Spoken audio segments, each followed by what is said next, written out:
Again, thank you so much, Prof. Mokhtar, for joining us, and thank you so much for writing the reports. I'll be the moderating for this session. So I have beside me Mr. Jia Yaw, Q. He is the external reviewer for the paper, and I have also Dr. Teo Lee Ken. Cannot see. You want to see here? He will be the internal reviewer for the paper. So for all of your information, Prof. Mokhtar is writing the themes on. Is writing on the themes on heritage, conservation and preservation of heritage. I think Prof. Mokhtar's paper it's focusing on the case in Merbok where we visited last year. So yeah, Prof, you have 20 minutes of presentation, and then I will pass the floor to Mr. Q to do the external reviewing for his comments, and then yeah, we're open to the floor for discussion for about an hour. Okay, so yeah, so Prof, over to you. Thank you. Okay, thank you very much. Can you allow me to share? Sure. There you go. Can you see? Yeah. Okay. So, good afternoon, everybody. So my paper is on the Warisan Jerai Chopak. This topic was discussed earlier with Dr. Su bila dia datang lawat kita punya our archaeological sites in Sungai Batu in the Merbok Parliament. So why and Dr. Su proposed to write something on the warisan, on the heritage. So because this area in Parliament Merbok is under my research, so I choose this parliament, and also I choose the Jerai Jopak. Maybe for you all the new terms, harap takut. Okay, main tujuan ialah because Jerai Jopak is already established as national Jopak under Kementerian Sumber Asli sudah 5 tahun. So saya nak lihat perkembangannya apabila saya bandingkan dengan geopark lain di peringkat dunia. Di peringkat dunia dipanggil UNESCO Global Geopark, UGGP.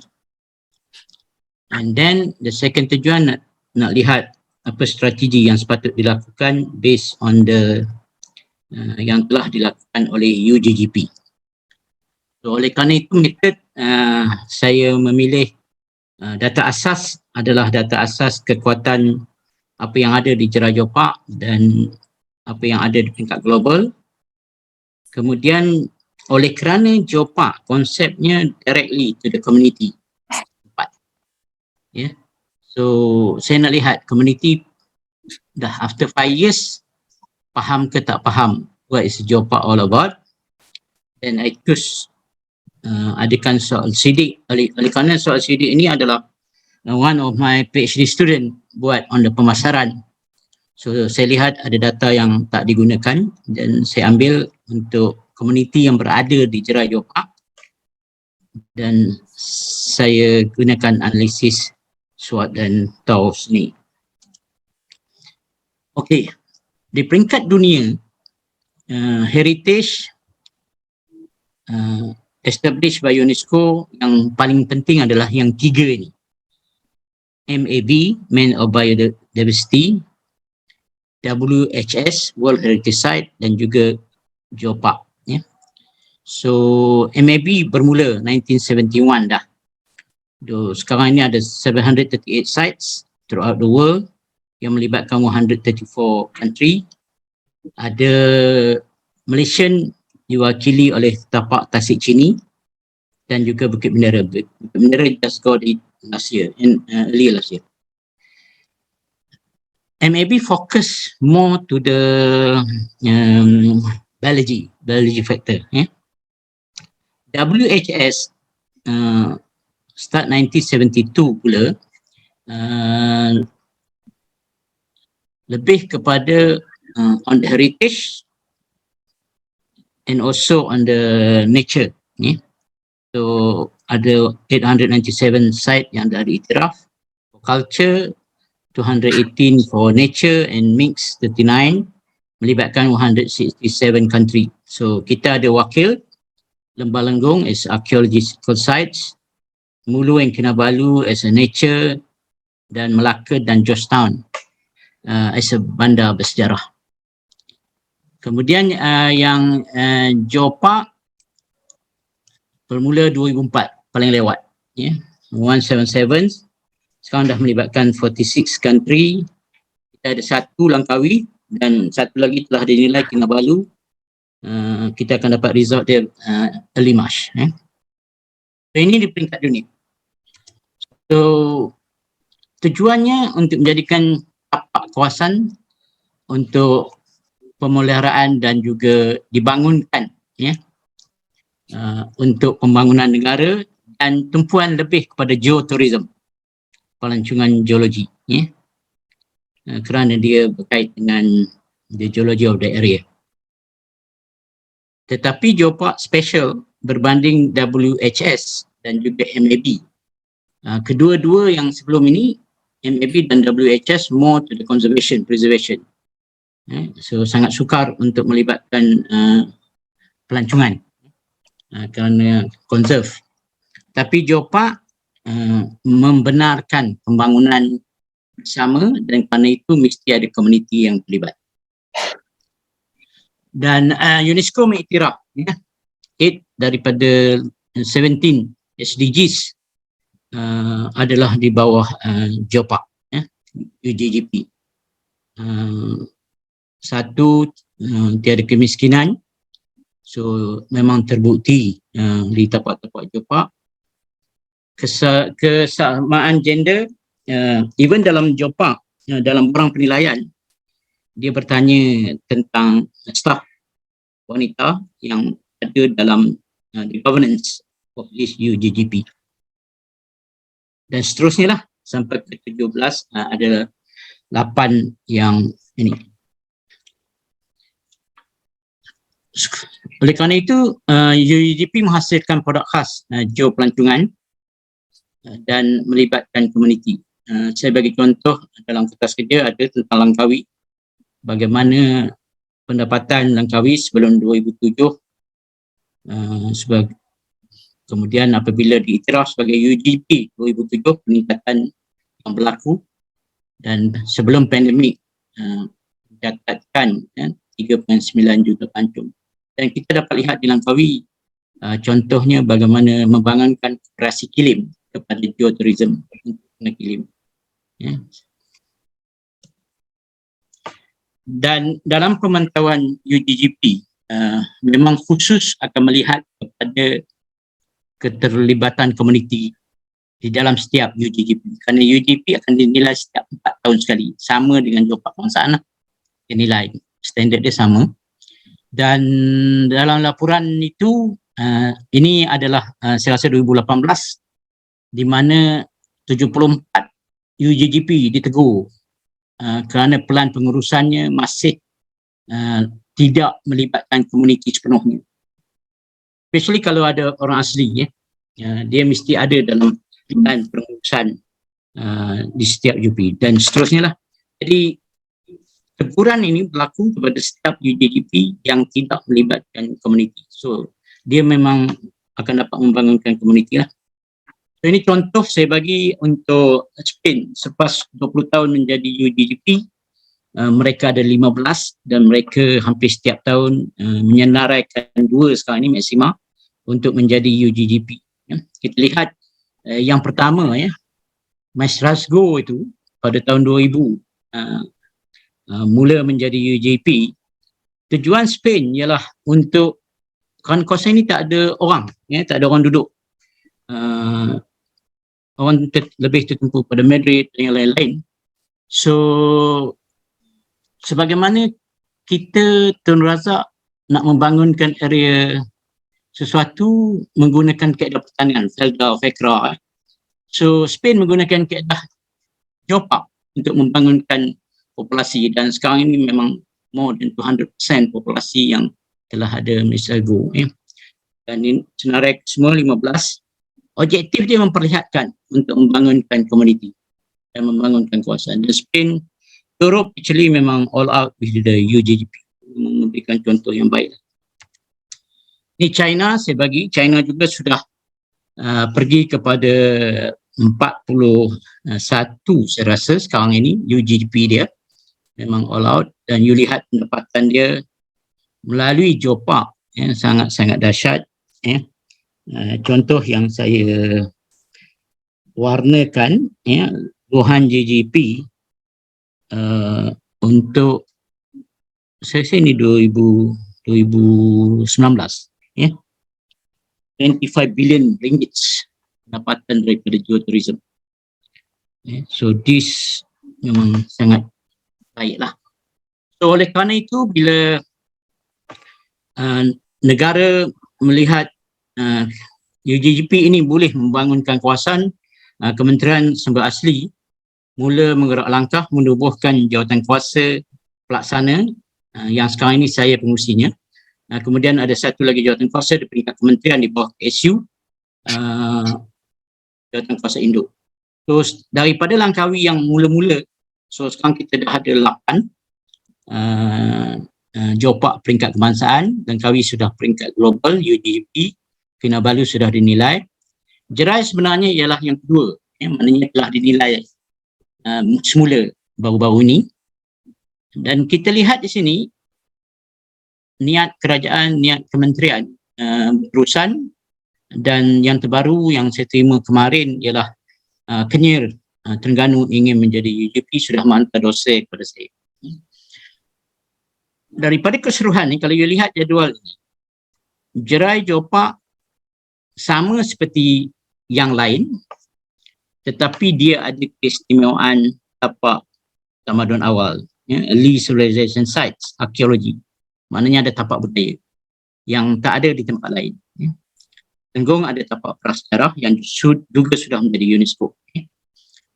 So ini memperlihatkan Jerai Jopak sepatutnya boleh pergi sama seperti apa yang telah berlaku di Spain dan China dari segi membangunkan komuniti setempat kerana mempunyai produk ni. So kerana itu pada 2017, selepas 2 tahun penyelidik bergerak all out, kemudian dicalonkan mendapat pengiktirafan, dan daripada pengiktirafan itu 165 km persegi adalah berada di dalam Parlimen Merbuk, melibatkan 3 parlimen. Saya choose Parlimen Merbuk saja, bukan keseluruhan Jerai Jopak, kerana keseluruhannya melibat juga Parlimen Jerai dan juga di selatan Parlimen Sungai Petani.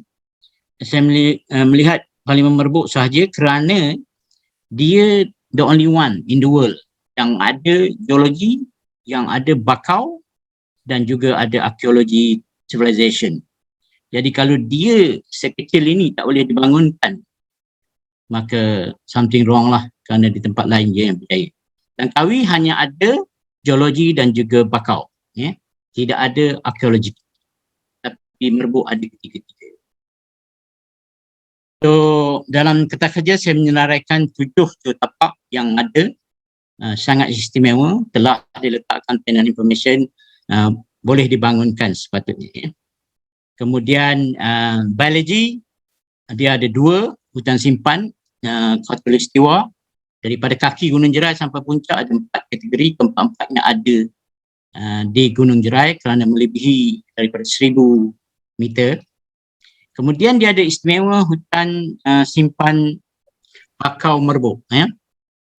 Daripada research, ekspedisi dan sebagainya, this the only area in the world yang ada more than 40 species out of 50.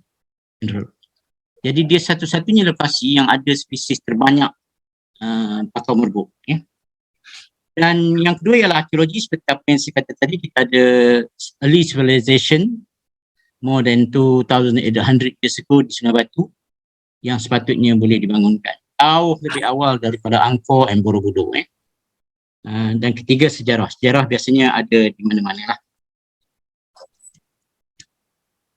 So oleh kerana melibatkan parlimen merbuk, maka kaedah kedua iaitu untuk mendapatkan pandangan masyarakat komuniti setempat.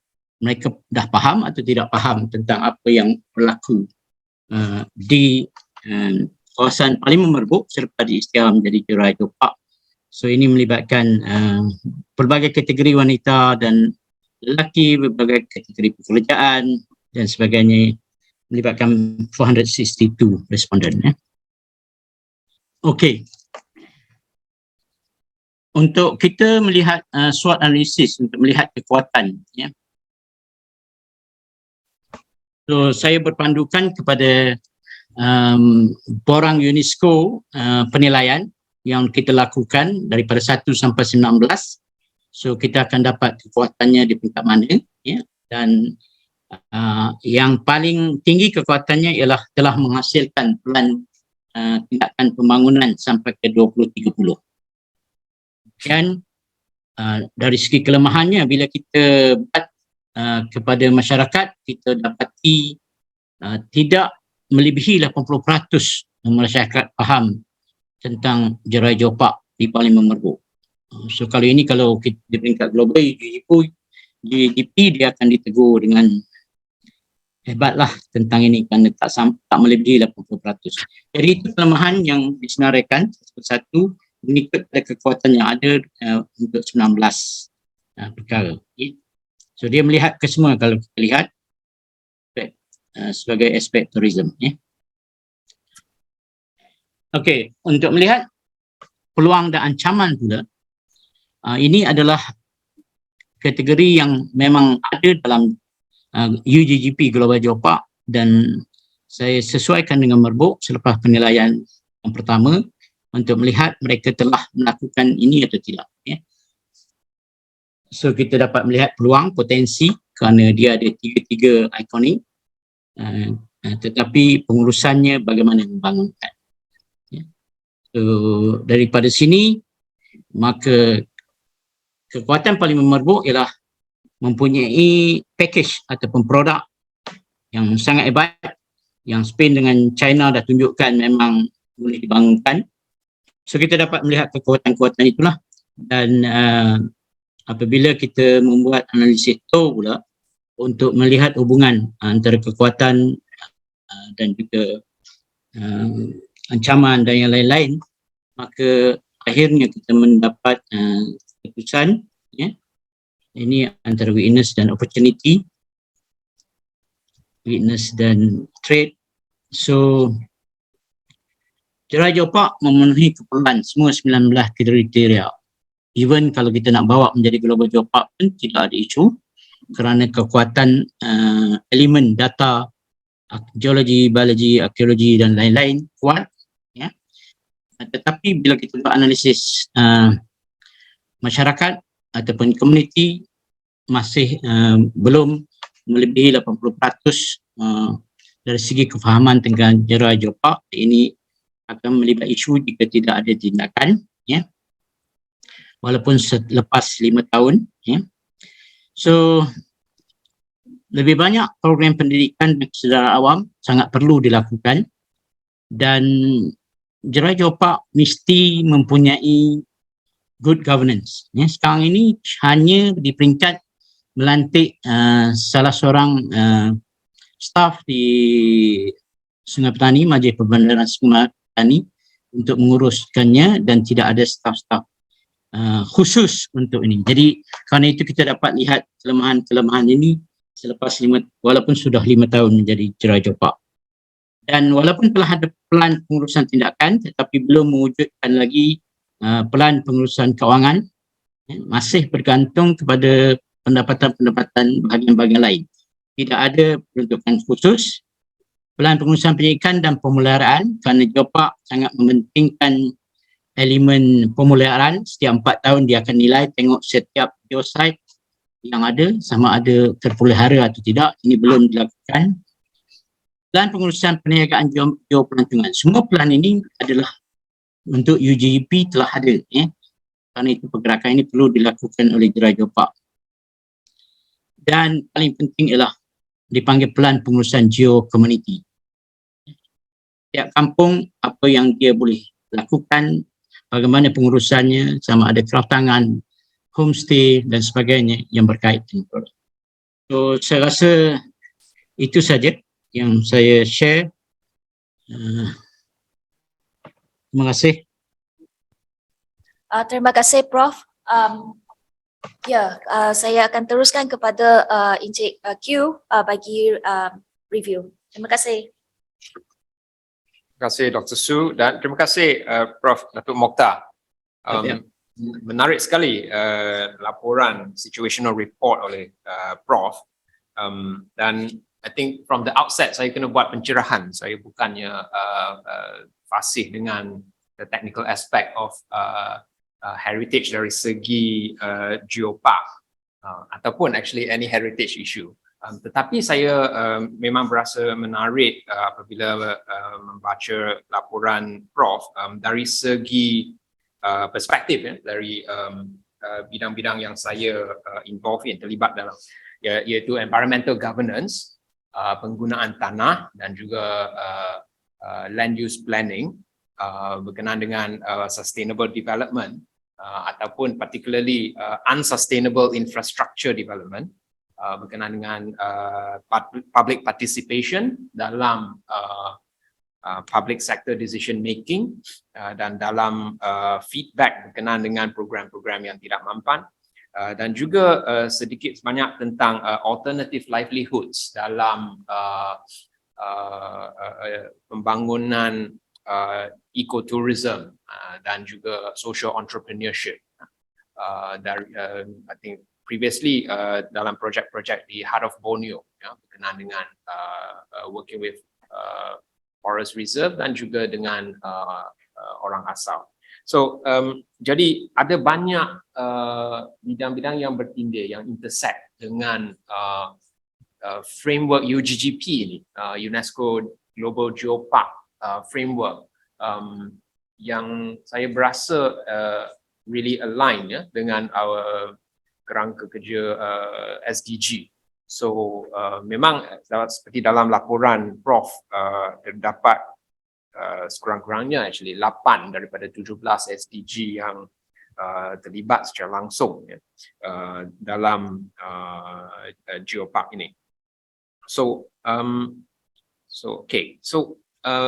first of all, I think saya note that ini kali pertama seperti yang Dr. Su kata, kita kerja APBGM SDG mengambil tema heritage, natural heritage specifically, sebagai satu fokus, and I think it is wonderful, and I think dari laporan ini saya boleh lihat this is a very powerful theme untuk kita pull together banyak tema tadi itu yang kita bincang bersama, dan ini adalah kalau kita compare dengan the typical pembangunan, ini berlainan because it consciously kita membabitkan local community dan juga kita lihat kepada development bukan sahaja dari two dimensional, dari segi GDP sahaja, dari segi profit sahaja, tetapi pada impact kepada alam sekitar, impact kepada local community, impact kepada berkenaan dengan sejarah, budaya, dan ini mempunyai bersama, ini ada satu efek yang profound saya percaya, iaitu dalam usaha-usaha kita meningkatkan strengthening the Jerai Geopark in this case, according to the UGGP, kita akan raising the awareness of all the aspects of the value of the geopark, sesuatu yang profound yang akan berlaku there's a change that will happen sebab all the stakeholders yang involved. So dalam sini there are 3 jabatan yang berkenaan, satu Commission UNESCO, satu National UNESCO Commission, I think. So there's government agencies involved, ada local governments, there are local community, something happens because apabila kita tingkatkan awareness, understanding tentang geopark, nilai dia dan and the depth of it, ini menambahkan warna-warni kepada identiti kita. Dan untuk saya, this is a komponen yang sangat penting dari segi unsustainable development, because kita punya default model of development is exploitative development, dan sebabnya kita menggunakan kaedah exploitative development is because of the, well, you can say impact of colonialism, ya, sebab kita with colonialism kita telah tercerai dari tanah because of the imposition of the foreign system. Kita mengagih-agihkan tanah, kita imagine ada boundary dan kita imagine that tanah boleh menjadi macam commodity, boleh dijual dan ditukar-tukar. Yeah? Like hutan simpanan, you can actually open this piece and then tukar-tukar, replace somewhere else. Yeah? So that is imaginary. Tetapi bila kita memperkasakan this the UGGP factors, the knowledge about the land itu and also the history menjadi dalam consciousness, dan ini akan add on to our identity. And I think adding on to the identity akan ialah satu antidote kepada exploitative development, because then kita sendiri akan tarik break on unsustainable practices, exploitative. We won't exploit our own tanah air, our own motherland, because we feel no connection dengan our motherland. Kita feel ia sesuatu yang boleh ditukar milik, yang boleh dipajak, yang boleh diguna dan harus diguna, jangan terbiar, ya. So that concept akan beri laluan kepada a broader sense of identity. I feel ini sesuatu that meta change, something else that changes when we pursue a protection of like the Jirai Geopark. I think those good things are how do I say that, things that tersirat actually, that comes in between the lines, that gives us macam an important reference about what is geopelancongan for, because it is very dangerous to go untuk kita menceburi any ecotourism kalau we are just looking at it from a quantitative perspective, just chasing numbers. How many foreign tourists landed? How much money did they spend? And then what is the growth year on year on those numbers? But we must also, I think, with the UGGP framework, then the qualitative comes to the fore. Yeah. Jadi this semua ni I think is should have perhaps a multiplier effect. Yeah, ini intuition saya lah, intuitive feeling that I have from my work in environmental governance and looking at bad governance, because ada vacuum dalam sana, dan dalam vacuum ini we have all these bad software dan kita behave macam bad robot. Yeah? So I think this identity sangat penting, di mana kita menjadi lebih aware tentang peranan kita sebagai pemegang amanah, sebagai steward of this heritage. Yeah, if not to the world, then at least to our own future generation. So we need to protect this. Jadi back to some comments tentang I think efficacy of the government and authorities in pursuing this agenda of UGGP. Tadi Prof ada berkongsi bahawa I think there's only one staff khusus in there. I wasn't too sure, tapi staff tak cukup ya. I think that affects, ini akan compromise decision making dalam government machinery, because there will be the forgetfulness about this the agenda from the geopark perspective, from the UNESCO global geopark perspective. So I think that one is something that is clearly a gap, yeah, because in the absence of translating the UGGP elements and the principles behind it into all the levels of governance when it comes to the JERAI area, around development, around land use, around planning, then we won't be working holistically. So I think that sounds like a gap for me. I see my time's up. Maybe we can open up for further discussion first, and then yeah. Thank you. I enjoyed it. The reading your paper, Prof. That's it.